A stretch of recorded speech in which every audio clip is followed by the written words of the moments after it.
अस्सलाम वालेकुम, मैं हूं शाहजेब खानज़ादा। इंतहाई शदीद समंदरी तूफान बिपरजॉय तेज़ी से पाकिस्तान और भारत के साहिली इलाकों की तरफ बढ़ रहा है।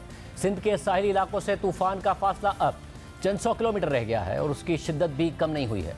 महकमा मौसमियात के मुताबिक 15 जून की दोपहर को समुद्री तूफान पाकिस्तान में केटी बंदर और भारतीय गुजरात के दरमियान से गुजरेगा। केटी बंदर पर 10 से 12 फीट बुलंद लहरें उठने का खदशा है, जबकि 120 किलोमीटर फी घंटा की रफ्तार से तेज़ हवाएं भी चलेंगी। मगर कल या परसों से ही कराची, हैदराबाद, ठट्टा, बदीन, थरपारकर, उमरकोट और मीरपुर खास में तूफानी बारिशें, आंधी और तेज़ हवाएं चलने की पेशगोई की गई है और ये सिलसिला 17 जून तक जारी रहेगा। महकमा मौसमियात के मुताबिक सिंध के इन साहिली इलाकों में 300 से 400 मिलीमीटर तक बारिश का इम्कान हो सकता है। थरपारकर, बदीन, सजावल और ठट्टा के साहिली इलाके सबसे ज़्यादा मुतासिर होने का खदशा है, जबकि कराची में तेज़ तूफ़ानी हवाएं चलने और 100 मिलीमीटर तक बारिश होने का इम्कान है। आज वज़ीर आला सिंध मुराद अली शाह ने समुद्री तूफ़ान के हवाले से प्रेस कॉन्फ्रेंस करते हुए खदशा जाहिर किया कि तूफ़ान की वजह से कराची में आधे घंटे में 60 मिलीमीटर तक बारिश हो सकती है, जो क्लाउड बस्ट जैसी सूरत हाल पैदा करेगी। तूफान का रुख चेंज हो रहा है, कराची को डायरेक्ट हिट तो नहीं कर रहा, लेकिन इस तूफान के साथ तेज हवाएं और बारिश होगी। जो इन्होंने प्रिडिक्ट किया है कि वो कह रहे हैं कि तकरीबन आधे घंटे में 60 मिलीमीटर बारिश यानी 2.5 इंच के करीब बारिश आधे घंटे में होगी। ये एक क्लाउड बर्स्ट वाला सिस्टम होगा। इस मुमकिन आफत से बचने के लिए सूबाई हुकूमत ने तैयारियां और हिफाजती इकदाम शुरू कर दिए हैं। दफ़ा 144 लगाकर साहिल समंदर की तरफ जाने पर पाबंदी लगा दी गई है। माहीगीरों को 17 जून तक समंदर से दूर रहने की हिदायत की गई है। कराची में सीबी रोड खयाबान इत्तिहाद तक बंद कर दिया गया है। शहर में साइन बोर्ड हटाने का काम भी शुरू कर दिया गया है, जबकि सिविल एविएशन अथॉरिटी ने तैयारों, परवाज़ों और रनवे के हवाले से नई एडवाइजरी जारी कर दी है। तूफान की वजह से हालिया दिनों में कराची में गर्मी की शिद्दत भी बढ़ गई है। इसके अलावा ठट्टा, सजावल और बदीन समेत साहिली पट्टी पर नुकसान से बचने के लिए इकदाम उठाए जा रहे हैं। Provincial disaster management authority Sindh और मेट डिपार्टमेंट ने खदशा जाहिर किया है कि ठट्टा, सजावल, बदीन, थरपारकर, मीरपुर खास, उमरकोट और दीगर साहिली इलाकों में तेज़ हवाएं और बारिशें कमज़ोर और कच्चे मकानात को नुकसान पहुंचा सकती हैं। आज वज़ीर आला सिंध मुराद अली शाह ने ठट्टा, सजावल और बदीन का फ़िज़ाई दौरा भी किया और मुतल्लिका इदारों ने मुमकिन ख़तरात और तैयारियों पर उन्हें ब्रीफिंग भी दी। ताहम खुद वज़ीर आला सिंध का कहना है कि समुद्री तूफ़ान का रुख फिल वक्त भारतीय शहर गुजरात की तरफ है। अगर उसका रुख बदला तो हमारे साहिल से टकरा सकता है। वज़ीर आला सिंध के मुताबिक ज़िला सजावल में सबसे ज़्यादा खतरा है। सजावल के 3 इलाकों से 53,000 लोगों का इनखिला करना है। समुद्री तूफ़ान की पेशकदमी के हवाले से इस वक्त क्या ताज़ा हालात हैं और इतलात हैं और ये कितना खतरनाक और नुकसानदेह साबित हो सकता है, बात करेंगे। हमारे साथ मौजूद हैं चीफ मेट्रोलॉजिस्ट सरदार सरफराज साहब। सरदार साहब, बहुत शुक्रिया हमें शो में ज्वाइन करने के लिए। सरदार साहब, इस वक्त क्या सूरत हाल है इस तूफ़ान की शिद्दत के हवाले से, सिंध के हवाले से? जी बहुत शुक्रिया। देखिए, इस वक्त कराची से 550 किलोमीटर जनूब में मौजूद है और इस वक्त भी उसकी शिद्दत इंतहाई शदीद समुद्री तूफ़ान की उसमें है स्टेज में, यानी एक्सट्रीमली सीवियर साइक्लोनिक स्टॉर्म।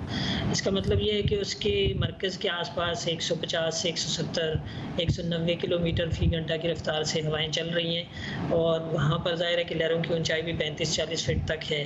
अब इसका जो रुख है वो ज़ाहिर है फ़िलहाल नॉर्थ वेस्ट की तरफ है, यानी आप इन डिग्रीज अगर हम बात करें तो 340, 330, 340 डिग्री ऊपर शुमाल की तरफ आ रहा है। और फिर इम्कान ये है, आगे की प्रेडिक्शन या एक तरह से प्रोजेक्शन ये है कि 14 जून की सुबह के बाद फिर ये अपना रुख चेंज करके शुमाल मशरिक़ की जानिब हो जाएगा इसका रुख, और फिर 15 तारीख की दोपहर में किसी वक्त इंडिया का जो इलाका है गुजरात, मांडवी उनका एक स्टेशन है और फिर हमारे केटी बंदर के दरमियान किसी जगह से पास होगा ये, या उस साइल पे से गुजरेगा। और पाकिस्तान के साहिली इलाकों को क्या मुमकिन खतरात हो सकते हैं इस तूफ़ान के? जी देखिए, चूँकि काफ़ी बड़ा सिस्टम होता है, उसका फैलाव काफ़ी होता है। जिस जगह से भी गुजरे तो ज़ाहिर है 25-30 किलोमीटर तक या 40 किलोमीटर तक तो आई ऑफ स्टॉर्म होती है, तो ज़्यादा डैमेजिंग यही होता है कि वो जिस एरिया से गुजरे, लेकिन उसके बाहर की जो पेरिफेरी होती है ज़ाहिर है उसकी जद में आएगा हमारी जो ठट्टा डिस्ट्रिक्ट की जो साइली पट्टी है केटी बंदर और उसके साथ जो खारोचान और दूसरी जो मलिका जाती आगे, ये जो एरियाज़ हैं, तो हाई इंटेंसिटी विंड्स आपको बहुत वहाँ पर मिल सकती हैं। ज़ाहिर है कि 80 से 100 किलोमीटर फ़ी घंटे की रफ़्तार से इतनी हवाएं चल सकती हैं वहाँ पर, और फिर ये कि लहरों की ऊंचाई ज़्यादा हो सकती है उस एरिया में, और तीसरा ये कि बारिशें मुसलसल 3-4 दिन तक उसके इन्फ्लुएंस में इम्कान रहता है कि बहुत टोरेंशियल किस्म की रेंज हों, तो ज़ाहिर है वो इनंडेट हो सकता है वो एरिया। समंदर के पानी भी नशेबी इलाकों में अंदर आ सकते हैं। जैसे कराची की हम मिसाल लें तो जो नशेबी इलाके हैं, इब्राहिम हैदरी गोट या मुबारक विलेज या बाबा बेटशाह, यहाँ पर अगर समंदर की ऊंची लहर आ जाती है तो इस तरह की आबादियाँ वहाँ पर जो केटी बंदर साइड की और मुलिका जो है वहाँ पर समंदर का पानी अंदर आ सकता है। और दूसरा ये कि मुसलसल तेज़ बारिश की वजह से भी ज़ाहिर है कि पानी की निकासी नहीं हो पाती, रुक जाता है, तो एक तरह से वहाँ सैलाबी कैफियत हो सकती है। और मुमकिन तौर पर बहुत तेज़ बारिशें और तेज़ हवाएं कराची से लेकर ठट्टा, सजावल, बदीन इन एरियाज़ में होंगी। जी, ज़्यादा तो उन एरियाज़ में है, ठट्ठा, सजावल, बदीन, थरपारकर, मीरपुर ख़ास और उमरकोट, ये जो 5-6 डिस्ट्रिक्ट्स हैं लोअर सिंध के, उनमें ज़्यादा तेज़ हवाएं और तेज़ बारिशें हैं अगले 3-4 दिन।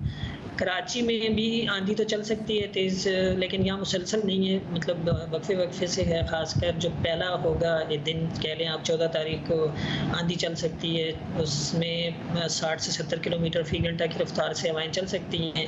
अमूमन जब डस्ट स्टॉर्म आता है हीटिंग की वजह से भी, किसी एरिया में पहले भी कराची में हम देख चुके हैं ये, तो 70, 75, 80 किलोमीटर तक हवा की रफ्तार चली जाती है डस्ट स्टॉर्म के नतीजे में भी।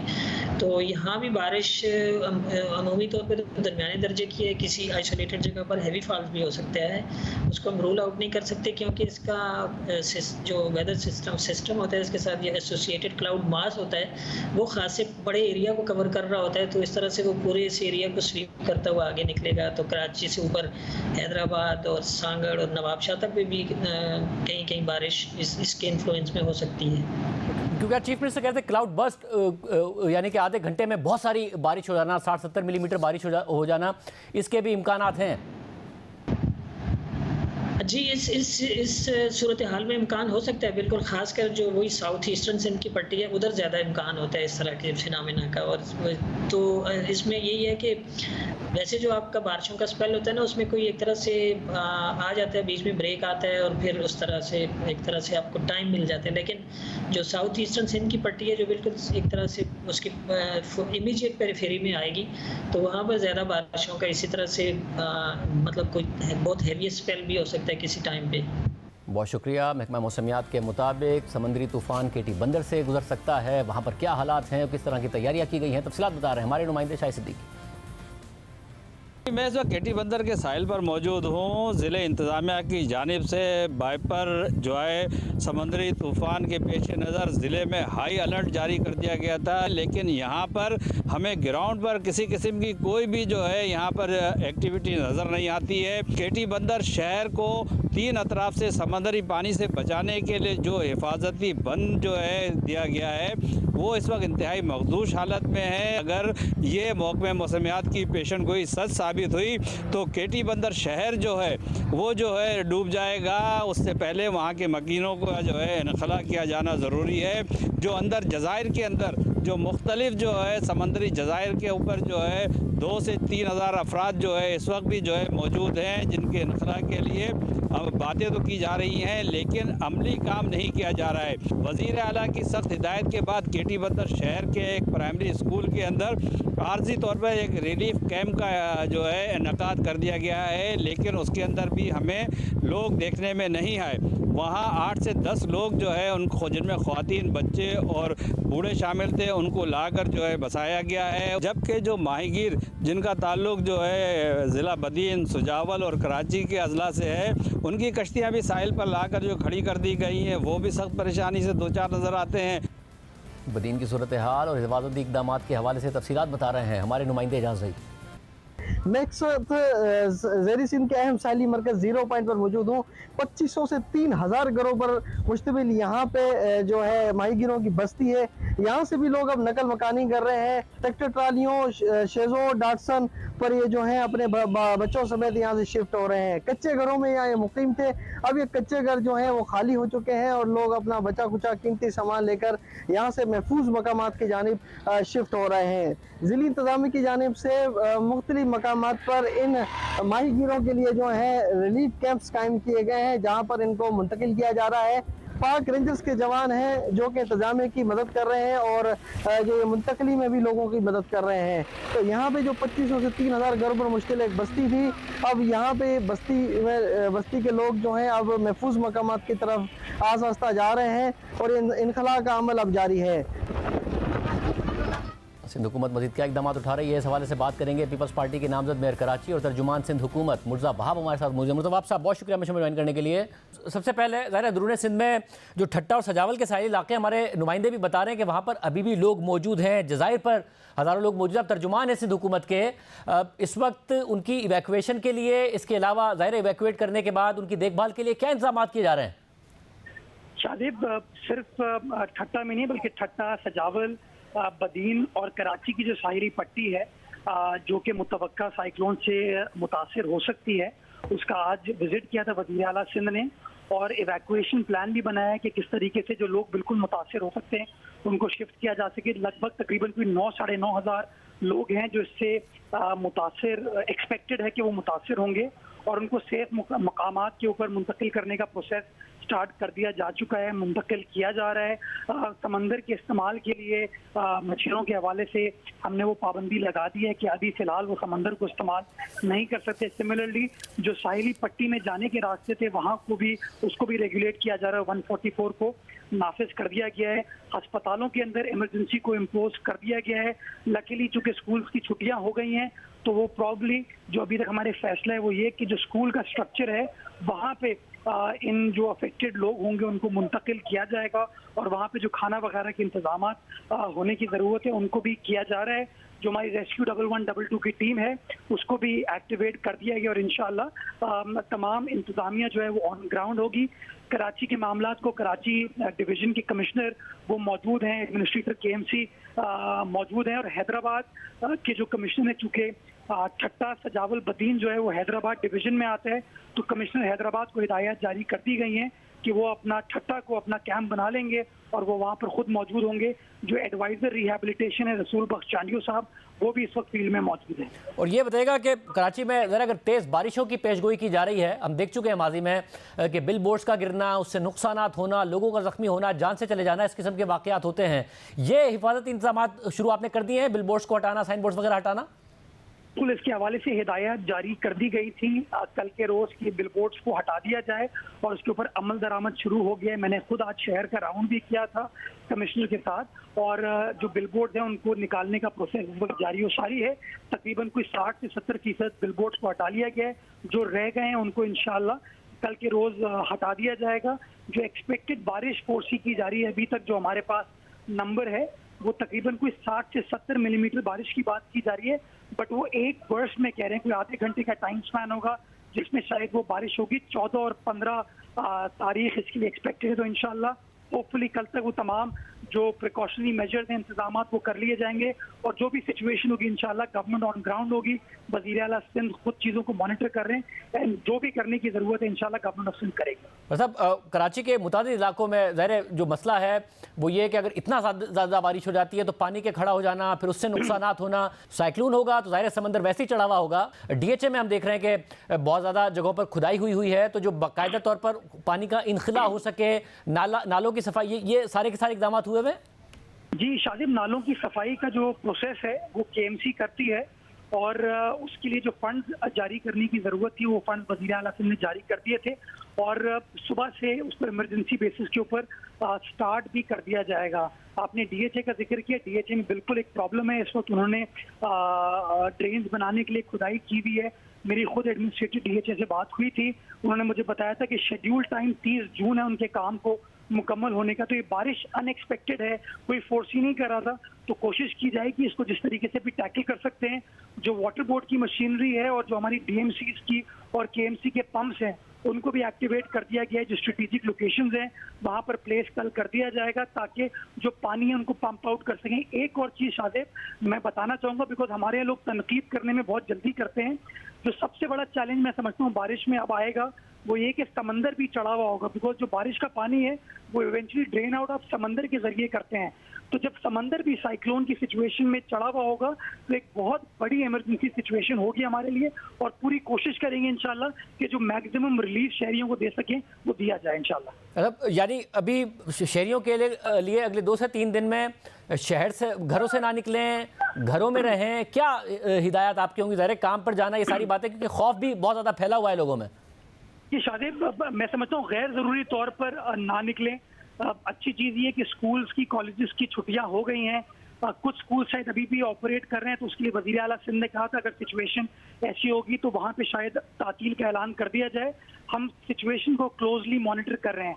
अगर सिचुएशन ऐसी होती है कि जहाँ पे बहुत ही कोई एडवर्स सिचुएशन होगी तो बिल्कुल ये चीज़ कंसिडर की जा सकती है कि आम तातील उन दिनों अनाउंस कर दी जाए। लेकिन अभी फिलहाल हम समझते हैं कि मशीनरी और एडमिनिस्ट्रेशन ऑन ग्राउंड है और जो कुछ भी करने की ज़रूरत है इंशाल्लाह वो किया जाएगा। बट मैं शहरियों को सिर्फ यही गुजारिश करूंगा कि हमारे यहाँ एक लोगों का रूटीन है कि जब कोई इस तरह की कैफियत होती है तो लोग समंदर का रुख करते हैं।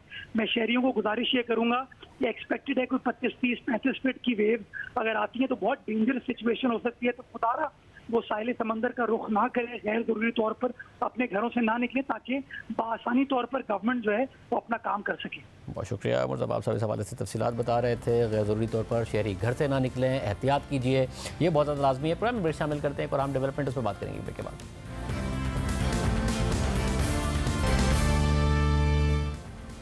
तहरीक इंसाफ के साथ जुड़े रहने वाले रहनुमाओं ने माइनस इमरान खान फार्मूला मुस्तरद कर दिया है और वाजे किया है कि इमरान खान को माइनस करने का मतलब पूरी पीटीआई को माइनस करना है। साथ ही इमरान खान ने जहांगीर तरीन की नई बनने वाली जमात इस्तेहकाम पाकिस्तान पार्टी को, जिसमें फवाद चौधरी, अली जैदी और इमरान इस्माइल भी शामिल हैं, उसे तहरीक इंसाफ को ख़त्म करने के लिए एक मंसूबे का हिस्सा करार दिया है, मगर साथ इशारा दिया है कि इस जमात के बनने से नून लीग को नुकसान होगा। जबकि दूसरी तरफ इस्तेहकाम पाकिस्तान पार्टी में फवाद चौधरी, इमरान इस्माइल और अली जैदी की ज्वाइनिंग के बाद अब तक किसी बड़े नाम की शमूलियत नहीं हुई है। परवेज़ खटक, जिनसे मुताल्लिक़ कयास सराइयाँ हो रही थी कि वो जल्द जहांगीर तरीन की जमात में शमूलियत इख्तियार करेंगे, उन्होंने भी अभी तक इसकी तरदीद कर दी है और ट्वीट करते हुए कहा है कि मैं ये वाज़े करना चाहता हूँ कि किसी और सियासी जमात से वाबस्तगी की मेरी कोई नीयत नहीं है और ना ही मैंने जहांगीर तरीन के साथ मुलाकातें की हैं। मीडिया पर चलने वाली खबरें बेबुनियाद और मुकम्मल तौर पर झूठी हैं। यानी परवेज़ खटक ने तहरीक इंसाफ की सूबाई सदारत तो छोड़ दी है, मगर जहांगीर तरीन की जमात में शमूलियत की तरदीद कर दी है। जबकि इस्तेहकाम पाकिस्तान पार्टी ने अहम पार्टी ओहदों का ऐलान कर दिया है और जहांगीर तरीन ने ट्वीट करते हुए बताया है कि अलीम खान इस्तेहकाम पाकिस्तान पार्टी के सदर होंगे, आमिर कियानी उसके सेक्रेटरी जनरल होंगे, Aun Chaudhry additional secretary general के साथ साथ जमात और पैटर्न इन चीफ के तर्जुमान होंगे। इस्तेहकाम पाकिस्तान पार्टी की तरफ से अहम ओहदों का ऐलान किया गया, मगर इमरान खान ने आज कमरा अदालत में सहाफ़ियों से गैर रस्मी गुफ्तगू करते हुए कहा है कि सारी पॉलिसी, सारे इदारों का एक एजेंडा है कि इमरान खान को बाहर किया जाए। प्लान तो वाज़े हो गया है कि एक नई पार्टी बन गई, नून लीग पर बड़ा अफसोस हो रहा है, उनकी सीटें तो कम हो जाएंगी। जबकि शाह महमूद कुरैशी ने जहांगीर तरीन की जमात को डेड ऑन अराइवल करार दिया है। इसके अलावा कल तहरीक इंसाफ के कुछ अहम रहनुमाओं का इमरान खान की सरबराही में जूम मीटिंग के जरिए इजलास हुआ और इस इजलास में माइनस इमरान खान फार्मूले को मुस्तरद कर दिया गया। रोजनामा द न्यूज़ के एडिटर इन्वेस्टिगेशन अंसार अब्बासी की खबर के मुताबिक 9 मई के वाक़यात और हालात के बाद से पीटीआई के पास अपनी बहाली के हवाले से कोई हिकमत अमली नहीं है। पार्टी को पता ही नहीं है कि क्या करना चाहिए और सिर्फ इंतजार करो और देखो कि पॉलिसी पर अमल पैरा है।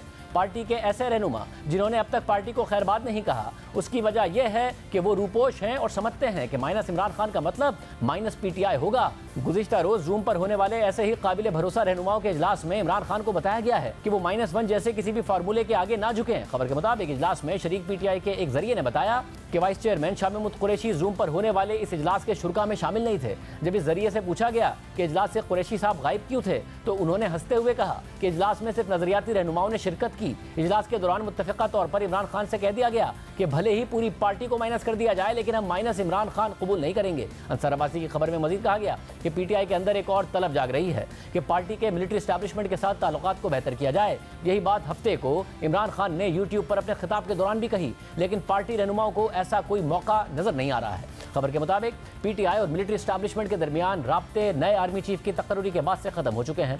9 मई से कबल पार्टी और उसके चेयरमैन ने मुनक़ता होने वाले राब्ते बहाल करने की कई कोशिशें की, लेकिन ऐसा ना हो सका।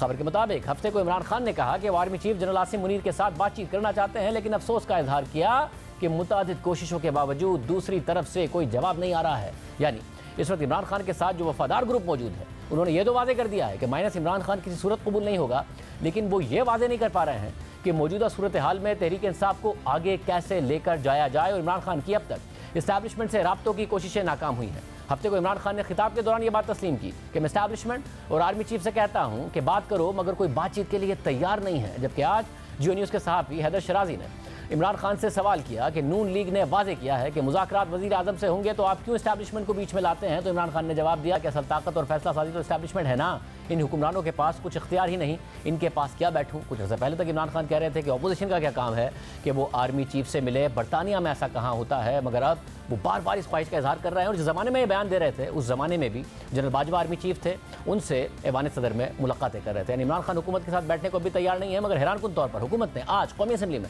9 मई के वाक़यात में मुलव्विस लोगों के खिलाफ आर्मी एक्ट के तहत कार्रवाई में तेज़ी का मुतालबा कर दिया है, जिसके मुताबिक एक जमात और उसके कायद ने 9 मई को तमाम हुदूद पार कर दी, आइन और कानून की धज्जियां बिखेरते हुए फौजी तनसीबात पर हमले किए। उनके हमलों से रियासती इदारों और मुल्क को नाकाबिले तलाफी नुकसान पहुंचा। मुल्जिमान के खिलाफ कार्रवाई में एक दिन की ताखीर भी न की जाए। शरपसंदों और मुजरिमों के खिलाफ कार्रवाई के दौरान इंसानी हुकूक की खिलाफ वर्जी नहीं की गई। दुनिया में फौजी तनसीबात पर हमला करने पर कार्रवाई का अख्तियार अफवाज को हासिल होता है। तमाम अफराद के खिलाफ पाकिस्तान आर्मी एक्ट 1952 के तहत बिला ताखीर कार्रवाई मुकम्मल करते हुए सजाएं दी जाएं। इस पूरी सूरत पर बात करेंगे सीनियर साहब तज़किया हामिद मीर साहब हमारे साथ मौजूद हैं। हामिद मीर साहब बहुत शुक्रिया। हामिद मीर साहब, इस्तेहकाम पाकिस्तान पार्टी बन गई, अब इस पार्टी में जो पैटर्न चीफ के भी तर्जुमान है और पार्टी के भी ओन चौधरी साहब, वो वज़ीर आज़म के ऐसे पीएम हैं, जो पार्टी के सदर हैं अलीम खान साहब, वो नवाज शरीफ साहब से बरतानिया में मिले। मगर इमरान खान साहब आज कह रहे हैं कि इसका नुकसान होना है नून लीग को, उनकी सीटें कम हो जाएंगी। मतलब क्या कोई खिचड़ी पक रही है नून लीग के अंदर भी? जरदारी साहब तो एक्टिव हुए, नून लीग क्या वाकई नहीं समझ पा रही है कि होने क्या जा रहा है, या पीपल्स पार्टी को भी नहीं समझ में आ रही है कि होने क्या जा रहा है? नहीं, पीपल्स पार्टी को तो बहुत अच्छी तरह समझ में आ चुका है कि क्या होने जा रहा है।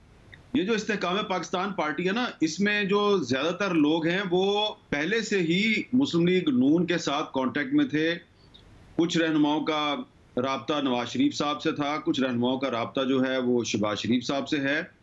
और इनमें वो बहुत से लोग हैं जिन्होंने पिछले साल पंजाब असम्बली में शहबाज शरीफ साहब को वोट दिया था, फिर वो डिस्क्वालीफाई हो गए। और उन्हीं में से कुछ लोग जो हैं वो कौमी असम्बली में भी मौजूद हैं, लेकिन वो क्योंकि अपोजिशन, सो कॉल्ड अपोजिशन में शामिल हैं, इसलिए वो इस पार्टी में शामिल नहीं हुए। उनमें से भी बहुत से लोग इस पार्टी में चले जाएंगे। तो ये पार्टी जो है, ये बिल्कुल भी इमरान खान साहब का एनालिसिस जो है वो गलत है। मैं उससे बिल्कुल भी इत्तेफाक नहीं करता। ये पार्टी जो है ये दरअसल फैसिलिटेट करेगी मुस्लिम लीग नून को, और इस्तेहकाम पाकिस्तान पार्टी और मुस्लिम लीग नून ये एक्चुअली कम अज कम पंजाब की हद तक दोनों मिलकर न सिर्फ तहरीक इंसाफ को बल्कि पीपल्स पार्टी को भी टफ टाइम देंगे। और पीपल्स पार्टी को अभी से पंजाब में टफ टाइम मिलना शुरू हो गया है। जब आसिफ जरदारी साहब कुछ दिन पहले लाहौर में मौजूद थे, तो बेहतर है कि वही किसी वक्त बता दें कि लाहौर में बार बार उनके बैनर्स लगाए जाते थे, खुश आमदेद आसिफ अली जरदारी, और रातों रात वो बैनर उतर जाते थे, फिर दोबारा रात को लगाए जाते थे, फिर उतर जाते थे।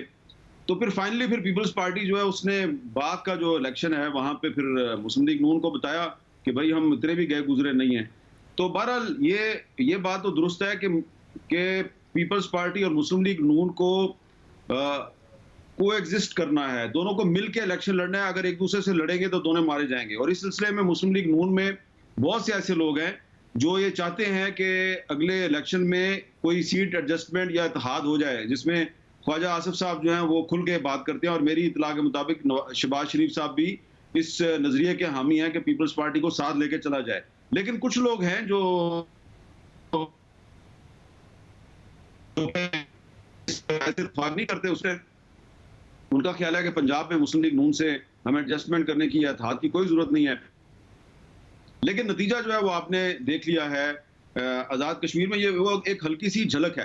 तो मैं तो ये समझता हूँ कि ये जो इस्तेहकाम पाकिस्तान पार्टी बनाई गई है, ये दरअसल मुस्लिम लीग नून को तकवीयत देने के लिए बनाई गई है। वो लोग जो कुछ अर्सा पहले तक मुस्लिम लीग नून और पीपल्स पार्टी को एक ही सिक्के के दो रुख करार देते थे, जैसे कि फवाद चौधरी साहब हैं, और जैसे कि इमरान इस्माइल साहब हैं, जैसे कि अली जैदी साहब हैं, तो ये लोग फिर किस मुंह से जाते और मुस्लिम लीग नून के साथ इत्तेहाद करते। तो अब इनको फैसिलिटेट करने के लिए ये एक नई पार्टी बनाई गई है, जिसमें कोई इलेक्शन नहीं हुआ, कुछ भी नहीं हुआ, ना उस पार्टी का कोई मंशूर है, ना उस पार्टी का कोई आइन है, लेकिन उसमें जो ओहदे हैं वो बांटना शुरू कर दिए गए हैं।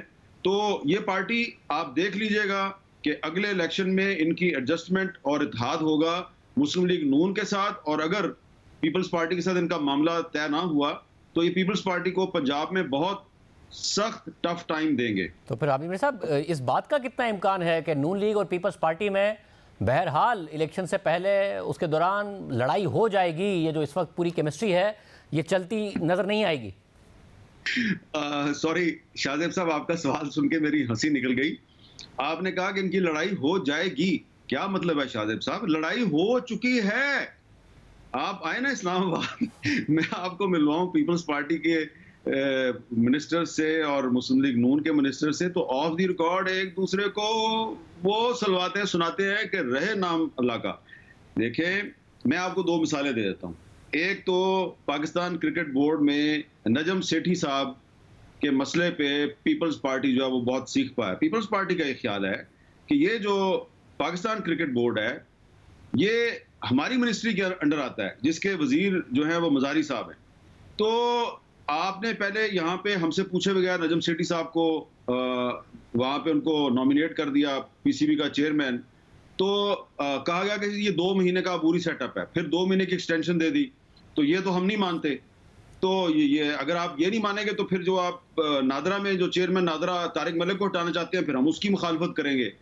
तो अब इनका ये मसला चल रहा है कि राना सनाउल्लाह साहब वजीर दाखिला ने खुद फोन करके तारिक मलिक को कहा कि आप इस्तीफा दे दें चेयरमैन नादरा की पोस्ट से। वो पहले पाकिस्तान से बाहर चले गए, फिर वापस आए, फिर जरदारी साहब से रब्ता किया, फिर जरदारी साहब ने राना सनाउल्लाह को फोन किया कि प्लीज आप इनको गिरफ्तार ना करें, तारिक मलिक साहब को। ठीक है, तो तारिक मलिक साहब ने लिया प्रोटेक्शन जरदारी साहब की। दूसरी तरफ नजम सेठी साहब जो हैं वो कोशिश करते हैं आसिफ जरदारी साहब को मिलने की। जरदारी साहब उनसे मिलते नहीं है क्योंकि वो चाहते हैं कि वहां पर ज़का अशरफ साहब को लगाया जाए। इसी तरह कुछ फेडरल सेक्रेटरीज हैं और कुछ सूबों में, पंजाब के कुछ अजला में जो है वो पुलिस अफसरान की तैनाती के मसले मसाइल हैं। हर जगह पे पीपल्स पार्टी और मुस्लिम लीग नून की लड़ाई हो रही है और उसकी एक झलक जो है वो मैंने पहले भी बताया, आपने आज़ाद कश्मीर में देख ली।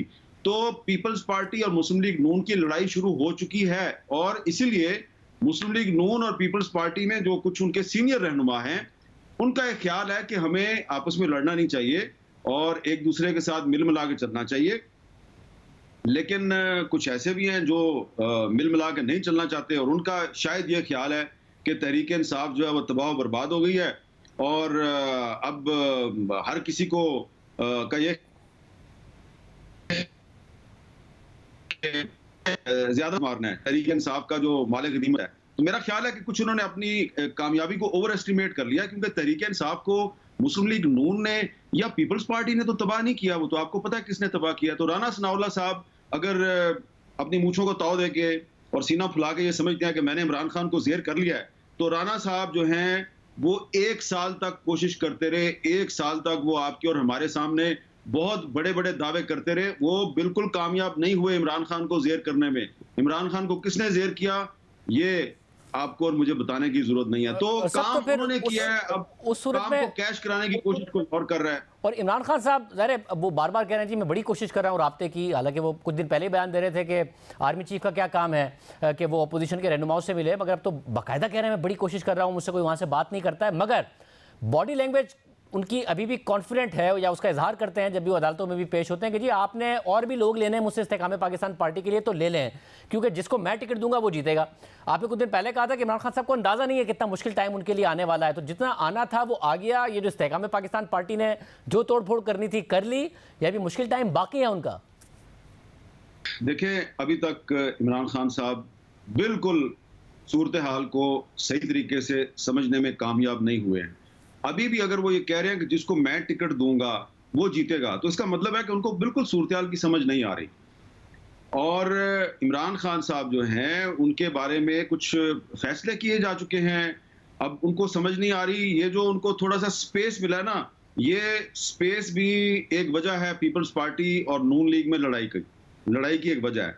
पीपल्स पार्टी जो है वो ये चाहती है कि ठीक है 9 मई के काबिल मजम्मत वाक़यात में जो लोग बराह रास्त मुलव्वस हैं उनके खिलाफ आपने जहां पे भी मुकदमा चलाना है आप चलाएं। लेकिन मेरी खुद बात हुई है पीपल्स पार्टी के सीनियर रहनुमाओं से, वो कहते हैं जी कि इमरान खान के खिलाफ मिलिट्री कोर्ट में मुकदमा ना चलाएं, किसी सिविल कोर्ट में, एंटी टेररिस्ट कोर्ट में चला लें मुकदमा, हाई कोर्ट में चला लें, लोअर कोर्ट्स में चला लें, उसको आप क्यों हीरो बनाते हैं? लेकिन मुस्लिम लीग नून कहती है नहीं, इस पे भी मुकदमा वहीं पर चलेगा। आज करारदाद भी मंजूर हो गई है। तो ये भी एक वजह है मुस्लिम लीग नून और पीपल्स पार्टी में जो एक आपको कन्फेडरेशन नजर आ रही है ना, तो दीवार के पीछे बहुत कुछ हो रहा है। अब उसका फायदा उठा रही है मुस्लिम लीग नून, क्योंकि और भी कुछ ताकतें हैं जो चाहती हैं कि इमरान खान के साथ वो हो जाए कि जो पहले पाकिस्तान में कभी नहीं हुआ। पीपल्स पार्टी जो बच बचा के चलना चाह रही है, उनके कुछ लीडरों का ख्याल है कि अगर आज मिलिट्री कोर्ट्स में हमारे खिलाफ इनके खिलाफ मुकदमे चल रहे हैं, कल को हमारे खिलाफ भी चलेंगे। और उनका एक पुराना एक ट्रेडिशनल स्टांस है मिलिट्री कोर्ट्स के बारे में, तो ये भी एक वजह है। लेकिन मैं आपको ये बता रहा हूं कि इमरान खान साहब जो हैं वो हमेशा जब कोई ब्लंडर मारने जा रहे होते हैं ना, तो बड़े कॉन्फिडेंट होते हैं। और ये तो मैं उनकी आदत जो है 20-25 साल से देख रहा हूं। आप देखें ना, उन्होंने बड़े ही कॉन्फिडेंस के साथ पिछले साल कौमी असम्बली डिसॉल्व की, वो बहाल हो गई। फिर उन्होंने बड़े कॉन्फिडेंस के साथ कौमी असम्बली से इस्तीफे दिए। अब उनकी पार्टी कहती है जी खुदा के लिए हमारे इस्तीफे वापस ले लो, हमें वापस जाने दो। फिर उन्होंने बड़े कॉन्फिडेंस के साथ पंजाब और खैबर पख्तूनख्वा असम्बली डिसॉल्व कर दी। परवेज लाई रोकते रह गए, खुदा के लिए ना करो। महमूद खान जो है वो मैसेज भिजवाते रहे, ना करो। मैं परवेज लाई साहब को तो मुझे खुद पता है, उन्होंने मिन्नतें की, खान साहब आपको नहीं पता, ये पाकिस्तान की पॉलिटिक्स है, ये पावर पॉलिटिक्स है, ये कोई इनकलाब की पॉलिटिक्स नहीं है, ये इलेक्शन नहीं होगा यहाँ पे। परवेज लाई साहब को अभी असम्बली नहीं तोड़ी थी, उनको सारा पता था केयर टेकर चीफ मिनिस्टर कौन होगा, उसकी कैबिनेट में कौन हो गए, और वो नहीं जाएगा, 3 महीने में इलेक्शन नहीं करवाएगा। पीट के उन्होंने बताया, उनकी बात किसी ने नहीं सुनी। खान साहब को यकीन था। अब खान साहब जो है, पहले तो वो आर्मी चीफ के खिलाफ उन्होंने उसकी अपॉइंटमेंट रोकने की कोशिश की, फिर उन्होंने आर्मी चीफ के बारे में बड़े सख्त से बयानात दे दिए, नाम ले लेके बयानात दिए। अब उनको ये समझ नहीं आ रही, अभी भी वो कहते हैं जी कि मैं आर्मी चीफ से बातचीत कर लूंगा, मैं उनकी मजबूरी हूं, क्योंकि ये लोग जो है ये जरदारी और नवाज शरीफ पे तो ये एतबार नहीं कर सकते। अल्टीमेटली इनको मेरे पास वापस आना पड़ेगा। प्रॉब्लम पता है क्या है, वो खुद कह चुके हैं कि एजेंसियों में लोग बैठे हुए हैं जो मुझे इंफॉर्मेशन देते हैं। तो ये जो एजेंसियों में अगर कोई लोग बैठे हुए हैं जो इंफॉर्मेशन देते हैं, तो मुझे लगता है कि वो इमरान खान साहब के साथ डबल गेम कर रहे हैं, वो उनको गलत इंफॉर्मेशन दे रहे हैं। मगर साहब, और इस सब में ये बताइएगा कि जो इंतखाबात हैं वो ऑफ द रिकॉर्ड भी ऑन द रिकॉर्ड भी अगर हुकूमत के लोगों से बात करें तो वो कहते हैं हमें सूट करता है कि हम अक्टूबर नवंबर में इलेक्शन हो, हम अपना वक्त पूरा करके जाएं। मगर फिर भी क़यासराइयाँ आती रहती हैं कि शायद इंतखाबात ना हो, इंतखाबात होने जा रहे हैं अक्टूबर नवंबर में या नहीं होने जा रहे हैं। एक दफा फिर मैं आपको कहूंगा कि ये सारी जो आप सवालात कर रहे हैं ना, इन सवालात के जवाबात देते हुए मैं ऐड करता जा रहा हूं कि पीपल्स पार्टी और मुस्लिम लीग नून में जो प्रॉब्लम है इस वक्त, उसकी बहुत सी वजूहात में से एक वजह ये भी है। पीपल्स पार्टी कहती है कि भाई ये कौमी असम्बली जो है और 1973 का जो आइन है, ये इसको आप इस्तेमाल ना करें, इसको वायलेट ना करें, आप इलेक्शन जो है ये मुकर्ररा मुद्दत में करवा दें। लेकिन मुस्लिम लीग नून के अंदर एक ग्रुप है, और वो ग्रुप जो है वो ये चाहता है कि नहीं, इलेक्शन जो है वो 6 महीने के बाद करवाया जाए। और उनको जो है ना, उनका प्रॉब्लम सिर्फ जो है वो इमरान खान है। उनका प्रॉब्लम ना ये आइन है ना कोई और मसला है, उनका मसला सिर्फ इमरान खान है। तो उनकी जिंदगी जो है उनकी जिंदगी की मोहब्बत और नफरत इमरान खान के गिर्द घूम रही है कि बस ये बंदा तबाह हो जाए तो हमारे सारे मसले हल हो जाएंगे। तो आइन अगर उस वायलेट हो रहा है, वो उसकी उनको परवाह नहीं है। मैं सबकी बात नहीं कर रहा, कुछ एक ग्रुप है मुस्लिम लीग नून के अंदर, तो यकीनन मुझे तो कोई ये कहने में तो जी ये इलेक्शन जो है ये अक्टूबर में नहीं होना चाहिए, ये बाद में होना चाहिए, और उसके लिए वो मुर्दमशुमारी का भी मसला है, कोई और भी मसला ले आएंगे। अभी पहले फंड्स का मसला था कि फंड्स नहीं है, अब फंड्स का मसला बजट में हल हो गया है। तो मैं समझता हूं कि ये कोई अच्छी बात नहीं होगी अगर इलेक्शन डिले किया गया। ये मत समझें कि इलेक्शन डिले करने से आपको कोई सियासी फायदा होगा। जो आपने इलेक्शन आप अक्टूबर में करवाएं या अगले साल मार्च में करवाएं, जो रिजल्ट है वो तो आपको और मुझे पता है उसका रिजल्ट क्या होगा। तो जब रिजल्ट का ऑलरेडी आपको और मुझे पता है, तो फिर इलेक्शन डिले करने का क्या फायदा भाई? करवा दो इलेक्शन। पहले भी पाकिस्तान में इलेक्शन जो है वो कंट्रोवर्शियल थे, मुतनाज़ा थे, आइंदा इलेक्शन तो बहुत ही मुतनाज़ा होगा। तो उसको आगे डिले करने का क्या फायदा? जो भी करना है आप अक्टूबर में कर लें। बहुत शुक्रिया आमिर मीर साहब की गुफ्तगू आपने सुनी। एक और अनसर्टेनिटी है, वो मईशत के हवाले से है। वज़ीर आज़म एक बयान देते हैं, मगर उस बयान में आगे ही जाके दोबारा गैर यकीनी की सूरत हाल पैदा कर देते हैं। आपके साथ बात करेंगे ब्रेक के बाद। स्टेट बैंक ने आज मॉनेटरी पॉलिसी का ऐलान कर दिया है और शरह सूद में कोई इजाफा नहीं किया है। और अहम बात यह है कि स्टेट बैंक के मुताबिक महंगाई मई में 38% की सतह देखकर पीक कर चुकी है, और अगर कोई अनदेखी डेवलपमेंट्स ना हुई तो महंगाई जून के बाद नीचे आएगी। और जाहिर है इस सब के लिए एक तरफ बैनुल अक़वामी मार्केट्स में तेल और गैस की कीमतों का नीचे रहना अहम है, जो आज भी तकरीबन 4% से ज़ायद गिरी थी, तो दूसरी तरफ पाकिस्तान का IMF के प्रोग्राम में जाना भी अहम है ताकि रुपया मुस्तहकम रहे और इम्पोर्टेड इन्फ्लेशन का खतरा ना बढ़े। हुकूमत ने अगले माली साल की बजट तजावीज़ पेश कर दी हैं और इस हवाले से नई क़यासराइयाँ शुरू हो गई हैं कि IMF का इस पर क्या रद्द अमल होगा। IMF प्रोग्राम की मुद्दत खत्म होने में सिर्फ 18 दिन बाकी रह गए हैं, लेकिन उसके नवे रिव्यू के मुकम्मल होने के हवाले से गैर यकीनी अब भी बरकरार है। वज़ीर आज़म और हुकूमती मुआशी टीम इस हवाले से मुख्तलिफ बयान दे रहे हैं। वज़ीर मुमलिकत बराए ख़जाना आयशा गौस पाशा ने आज सेनेट में सहाफ़ियों को बताया कि माहिरीन मईशत बहुत सारे ऑप्शंस पर गौर करते हैं, मगर मुझे पूरी उम्मीद है कि हमारी पहली तरजीह यानी IMF प्रोग्राम ही आगे बढ़ेगा। IMF का 9th रिव्यू होगा और हम कभी उम्मीद है हमें होगा।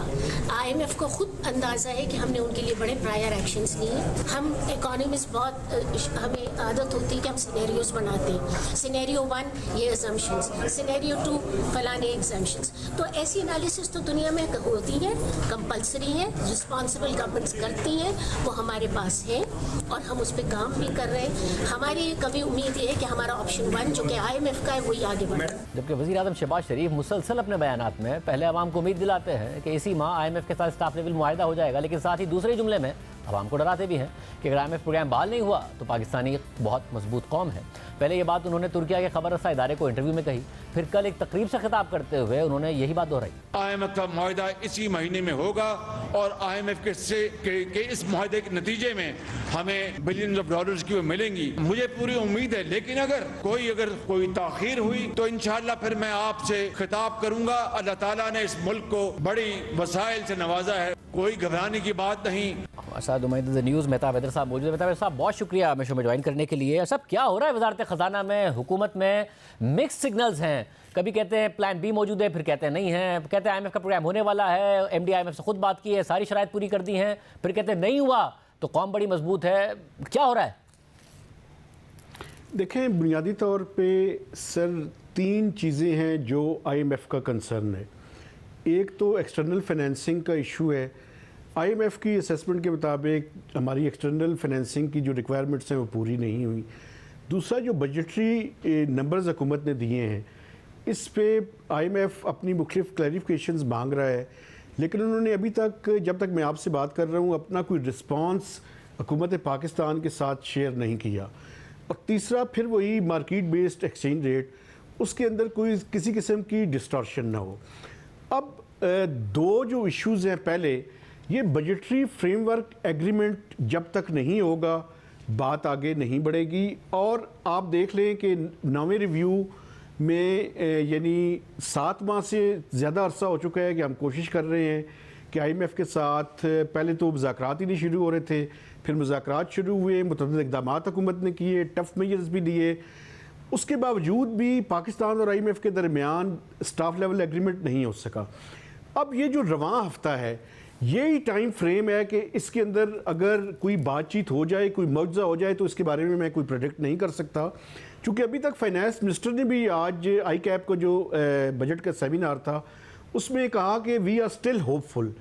लेकिन अब जो होप है वो इस वीक के अंदर अंदर अगर पूरी हुई तो हुई, चूँकि उसके बाद आपको पता है कि स्टाफ लेवल एग्रीमेंट के बाद भी कम से कम 10 से 15 दिन तो IMF को चाहिए कि वो स्टाफ लेवल एग्रीमेंट को बोर्ड के अंदर लेकर जा सके। तो ये सिर्फ मसला बजट के साथ खत्म हो रह गया कि बजट के ऊपर वज़ीर ख़जाना जुमे को हमें बता रहे थे कि IMF को तो इससे ज़्यादा हमने कोई 6.9% के आसपास भेजा था, उसके बाद हमने नंबर्स को कम किया और 6.5% पर डेफिसिट को लेके आए हैं। यही अब एक कंटेंशन रह गई है। बाकी अगर जो $2 अरब का इंतजाम करना था, जिस पर वज़ीर ख़जाना ज़ाहिर कह रहे थे कि हमने करंट अकाउंट खसारा आपके टारगेट से कम किया है, तो उस पर इत्तफाक हो गया या वो वाले भी मामला अभी तक मौजूद है? अभी तक वो मामलात भी मौजूद है जी। एक्सटर्नल फाइनेंसिंग पे अभी तक एग्रीमेंट नहीं हुआ। बजटरी नंबर्स पे अब IMF का रिस्पांस देखना बाकी है कि क्या ये बजटरी नंबर सस्टेनेबल हैं या नहीं है।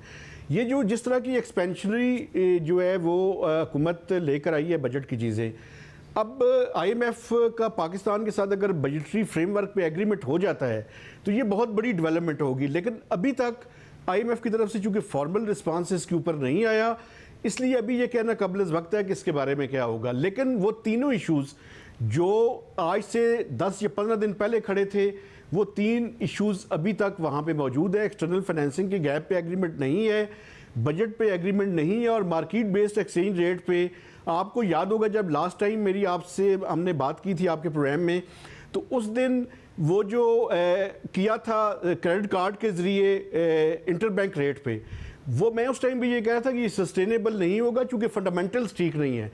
और अभी आपने फिर देखा कि उसके अंदर मूवमेंट दोबारा से शुरू हुई। तो बुनियादी तौर पे वो जब तक सस्टेनेबिलिटी को IMF इंश्योर नहीं करेगा तब तक ये स्टाफ लेवल एग्रीमेंट मुश्किल है। इसके साथ साथ ही देखें डार साहब दूसरी बात भी कर रहे हैं, वो कह रहे हैं IMF या ना IMF, कोई IMF के बगैर भी हम डेट रिस्ट्रक्चरिंग करेंगे अपने बायलैटरल क्रेडिटर्स के साथ। और मैं समझता हूं कि ये बड़ी अच्छी मूव है क्योंकि इसके बगैर अगले साल के लिए हमें ब्रीदिंग स्पेस नहीं मिलेगा। स्टेट बैंक ऑफ पाकिस्तान ये कह रहा है कि $23 बिलियन की डेट सर्विसिंग की रिक्वायरमेंट्स हैं, हम यहाँ पे ये समझ रहे हैं कि $25 बिलियन की हैं, लेकिन ये 23 से 25 बिलियन डॉलर्स को रोल ओवर के साथ भी मैनेज करना इतना आसान नहीं होगा। और उसके लिए पाकिस्तान को डेट रिस्ट्रक्चरिंग जो अपने बायलैटरल क्रेडिटर्स हैं और ख़ासकर चाइना है, चाइना का वो नाम नहीं लेते, उनसे ये हासिल करना पड़ेगा, तो तभी हमें ब्रीदिंग स्पेस मिलेगी। बहुत शुक्रिया मेरा साहब, आपने सुनी आज में इतना ही, दीजिए, अल्लाह हाफ़िज़।